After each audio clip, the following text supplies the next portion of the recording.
당신의 꿈을 현실로 행복주치 다니쌤. 안녕하세요, 다니쌤입니다. 제가 얼마 전에 메일을 받았어요. 근데 그 메일을 읽으면서 저도 참 고생을 많이 했지만 이분도 참 고생도 많이 하시고 지금 굉장히 좋아지고 있거든요. 그래서 꼭 모셔서 우리 시청자분들께 소개시켜 드리고 싶었습니다. 그리고 이분께서 또 흔쾌히 응해주셔서 오늘 모셨거든요. 성함이 차지선님입니다. 네, 간단하게 자기소개 부탁드릴게요. 네, 안녕하세요. 저는 결혼 9년차 40살 전업주부 차지선입니다. 현재는 6살 딸과 10개월 아들을 키우고 있는 전업주부고요.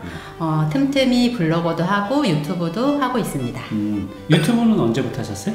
유튜브는 첫 영상을 올린 게 12월 2일. 한 5개월 정도 된 것 같아요. 얼마 안 되셨네요. 네네. 지금 보니까 구독자가 한 16,000명? 네, 17,000명. 17,000명. 굉장히 빠르게 발전하고 있어요. 네. 그리고 지금 힘든 시절도 있었지만 과거에 이제 평범한 삶도 있었잖아요. 어땠어요 그때는? 어렸을 때부터 성장하기까지? 성장하기는 뭐 유복한 가정에서 그냥 사랑 많이 받으면서 엄마 아빠 행복하게 지냈었고요. 열심히 살긴 했었어요 그때도. 그래요. 네.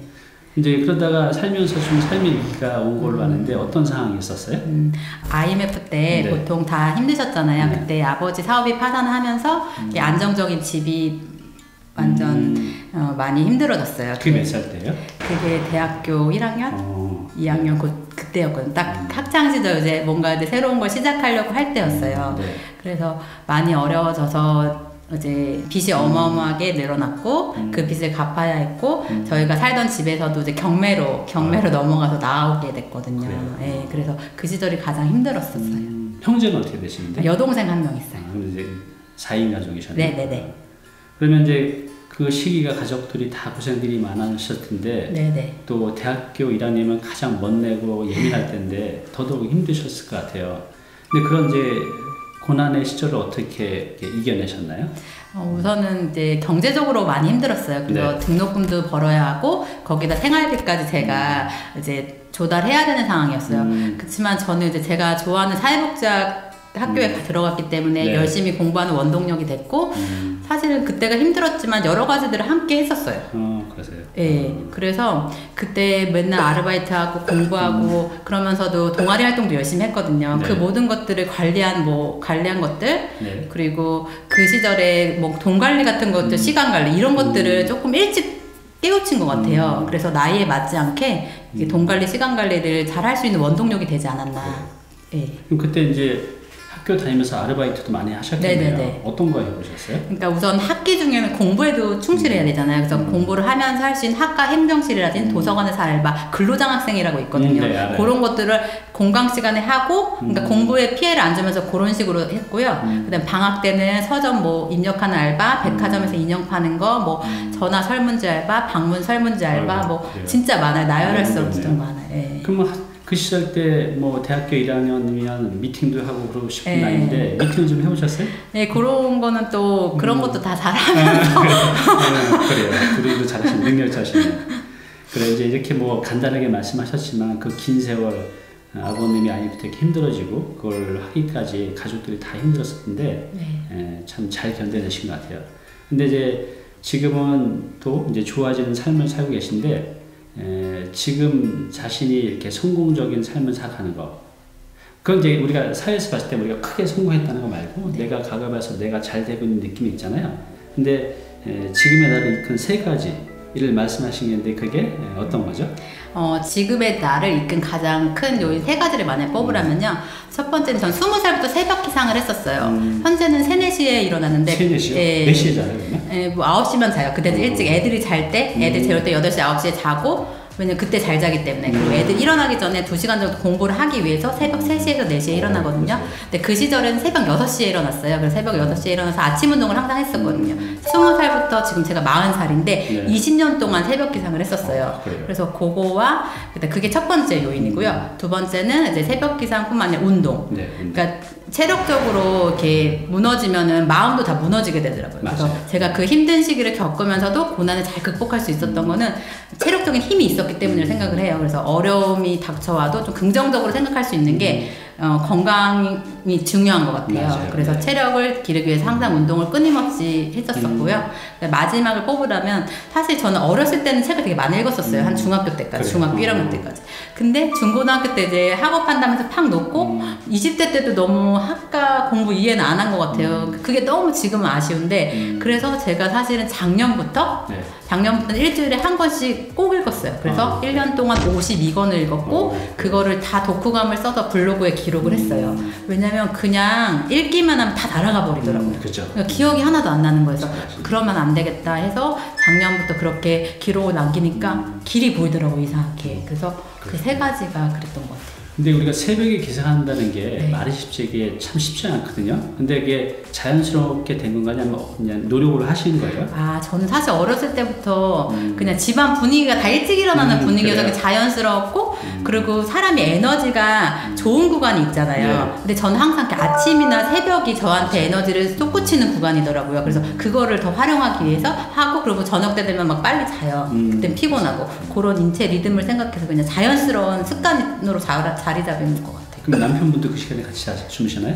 아니 남편은 더 늦게 자고 근데 그러니까 조금 남편만 힘들어요. 집안 그래. 친구들은 다 일찍 일어나요. 그래. 애들은 저 완전 습관이 돼버려가지고 좀 힘들죠. 그 이제 그 새벽 기상 그다음에 이제 중요한 게 운동이라고 말씀하셨는데 운동은 어떤 운동 하세요? 그러니까 운동은 그때는 테니스 동아리 할 때는 계속 테니스를 꾸준히 쳤었고요. 네. 그다음에 저는 수영하고 테니스를 조금 평생 맞아요. 운동으로 생각해서 그거를 꾸준히 했는데 이제 그 배울 수 있는 좀 환경이 안 되더라고요. 결혼하고 이렇게 경제적으로든 환경적으로든 그래서 저는 걷기든 뭐든 계속 해요. 그냥 그러세요? 예, 유모차 요즘엔 유모차 밀면서 걸으면서 살도 빼고 건강도 유지하고 이렇게 제가 할 수 있는 범위 내에서 항상 하려고 노력을 해요. 이렇게 예. 삶의사의 운동을 이렇게 해 가지고 계시네요. 네네 혹시 그렇게 시간 내서 예. 그렇게 이제 독서는 어떤 종류 책 많이 읽으세요? 처음에는 막상 이제 성인이 돼서 어떤 걸 읽어야 될지 자리가 안 잡히더라고요. 그래서 블로그에 정말로 그 1000권을 읽으신 분이 있어요. 그러니까 다 은행 직원이신데 그 본인의 일을 하시면서 연속적으로 계속 책을 읽어서 1000권을 지금 2000권을 향해 가시는 분이 있거든요. 네. 근데 그분이 놀라운 점이 그냥 읽은 것뿐만 아니라 그렇게 서평을 다 쓰셨어요. 그거를. 그래서 그걸 보면서 그분이 이제 쓰신 거 보면서 뭔가 끌리는 거.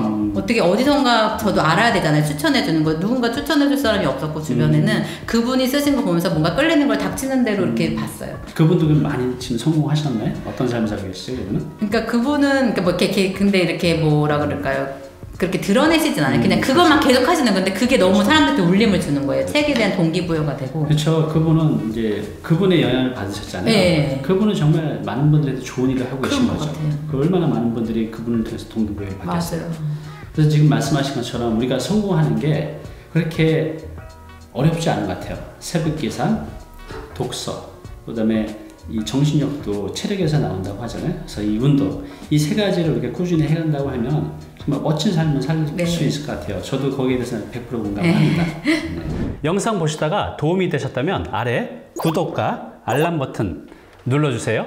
네, 그러면 우리 이제 차지선님이 유튜브와 블로그를 하면서 지금 굉장히 많이 좋아지고 있어요. 여러 가지 기회도 오시고 이제 여러분들이 궁금해하실 것 제가 대신 질문해 볼게요. 이전에 이제 유튜브 하시기 전에 유튜브는 이제 12월부터 하셨으니까 이제 뭐 한 5, 6개월 되신 거고 그 전에 이제 블로그를 하셨다고 하는데 네. 얼마나 되셨어요? 블로그 네이버 하신 지? 블로그는 정확히 한 2년 반 정도 됐어요. 2년 반. 네. 며칠에 한 번씩 올리셨어요? 그건 거의 매일이나 네. 이틀에 한 번 꾸준히 정말 올렸던 것 같아요.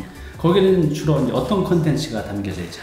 가장 큰 테마는 이제 미니멀 라이프에 관한 네. 컨텐츠고요. 그리고 자기 개발. 자기 그러니까 개발. 제 전업주부이지만 스스로를 계획하고 그런 실천해가는 과정들을 보여드리고 네. 그다음에 독서 한 거에 대해서 리뷰를 독후감을 쓰고 이런 네. 정도가 있었어요.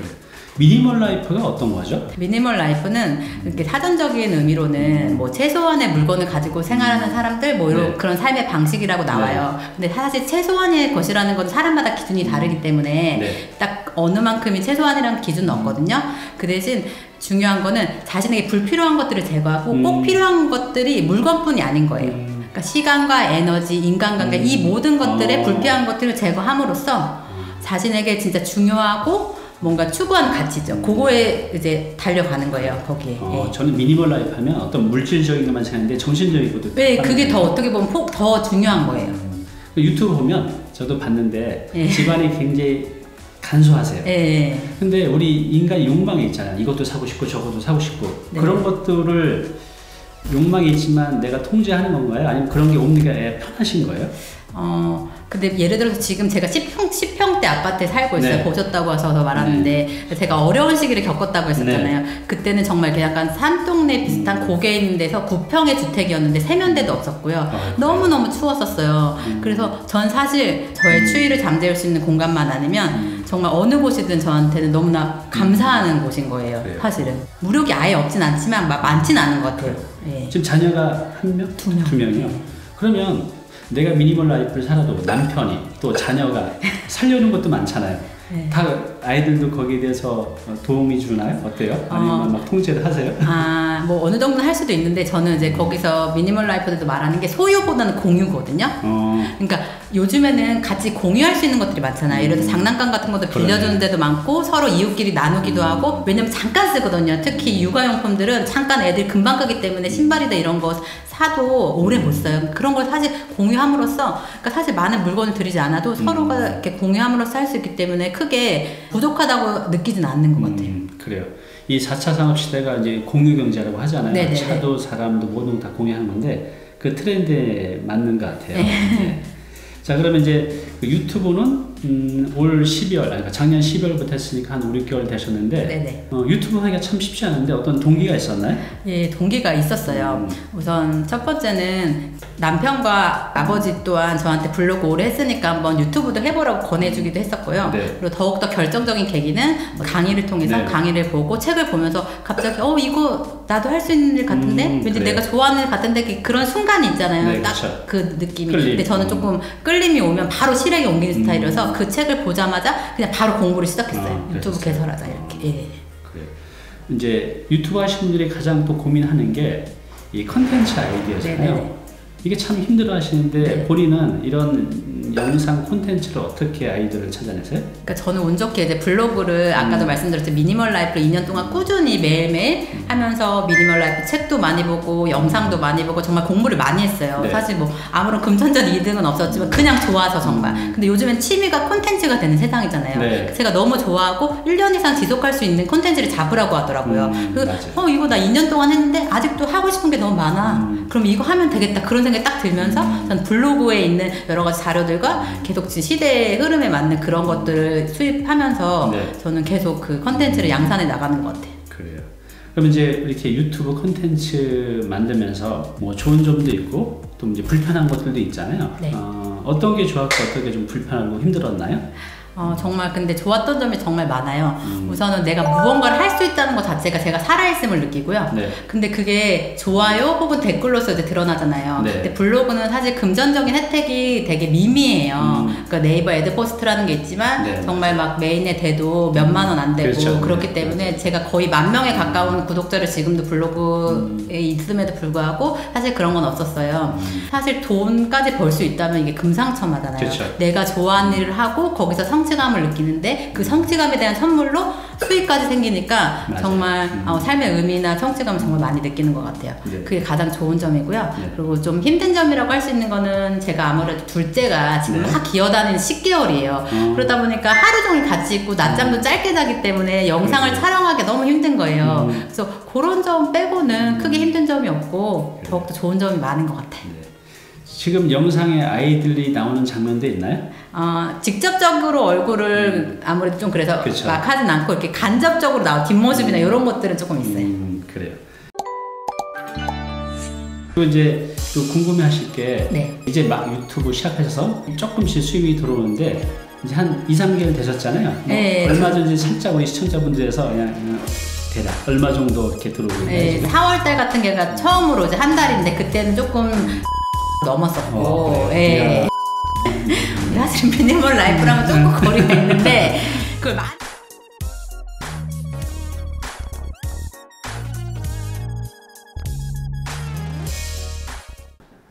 네, 오늘 정보 도움이 좀 되셨나요? 앞으로 이런 정보 계속 받아보실 분은요, 여기 구독 부탁드리고요. 그 다음에 오른쪽은 제가 추천한 영상입니다. 꼭 한번 보시기 바랍니다.